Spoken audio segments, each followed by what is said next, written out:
Now we'll start our questions. Mr. Salazar, you've been in your position only for a few months, but I expect you're aware of my longstanding interest and that of the subcommittee in seeing DOD hold prime contractors responsible and accountable for ensuring that their subcontractors are protecting DOD technology and confidential information. My reason for that is we understand that most of our sabotage is done through the back door of the smaller subcontractors and go in from that end.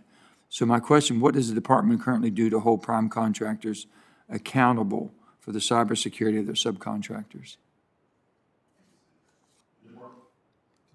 Thank you, Senator. The department should never shy away from requiring contractors to safeguard the information that we entrust to them. And in turn, if they are going to subcontract with other companies, they should be sure that they have the same assurances that they've given to us. We hold them accountable through our contracts, and we have a number of ways to ensure that they're meeting those responsibilities, like performance reviews and contract actions. The essence of the CMMC model is that primes have a special place in the defense ecosystem that involves helping others to mature their capabilities. And we have been impressed by the way in which a number of the primes have lent their expertise to our efforts, shared information. Through my office, through the Office of Small Business Programs, we have a program called the Mentor Protege, where the primes actually coach the subcontractors and small businesses in the responsibilities of handling this kind of information. And similarly, we have a new platform called Project Spectrum, where primes are sharing what they know in real time with small businesses that could be 5 people or could be 50 employees. Yeah, but the primes, let me ask you this, in the primes right now, is there any penalty or any fines or any cost or reprisal of losing maybe their contract if they don't secure? Are you making the primes secure that the subcontractors or subprimes are being protected, hardened? Yes, Senator.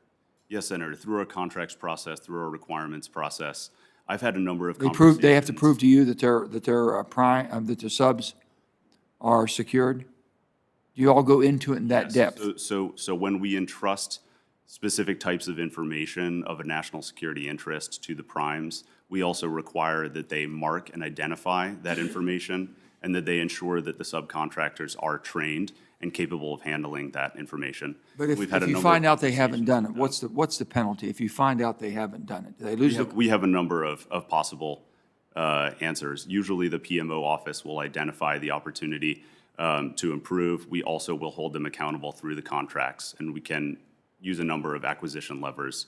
You know if that's ever been enforced? Have it ever been enforced or implemented? Well, you've only been there a couple of months. I'd have to take that for the record and see what recent actions there are. If you can get back to me on that once you get your feet wet a little bit more and find out to my staff and find out if they've implemented any type of actions against them. We're finding out that doesn't happen. But anyway, Admiral, if you would, several provisions of the fiscal year 21 NDAA are directly pertinent to this hearing and involve the principal cyber advisor for whom you work. So my question, Section 1724 designated the principal cyber advisor to be responsible for coordinating DOD, DIB cybersecurity efforts. How are you filling that role? Sir, as a Deputy Principal Cyber Advisor, this is a working group I host regularly as one of our lines of effort in partnership. We've had 2 of these meetings at the flag level to understand all the stakeholder roles and responsibilities. These include also one of my other hats is the Protecting Critical Technologies Task Force, making sure that we understand all the objectives that entity and task force has been stood up to exercise, to include protecting the critical programs and technologies list, making sure we understand where those efforts are specific. That list has been tiered and looking to be more granular in order to provide a smaller attack surface for the broader DIB. If you could answer this, there's 2 parts.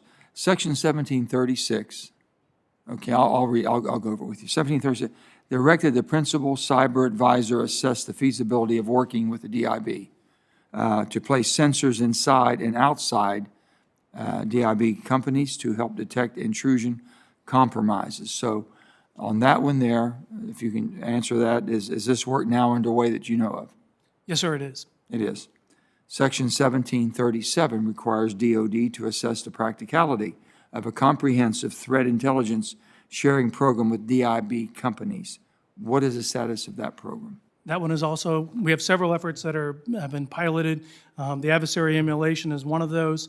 Another called, this is through the Defense Cyber Crime Center.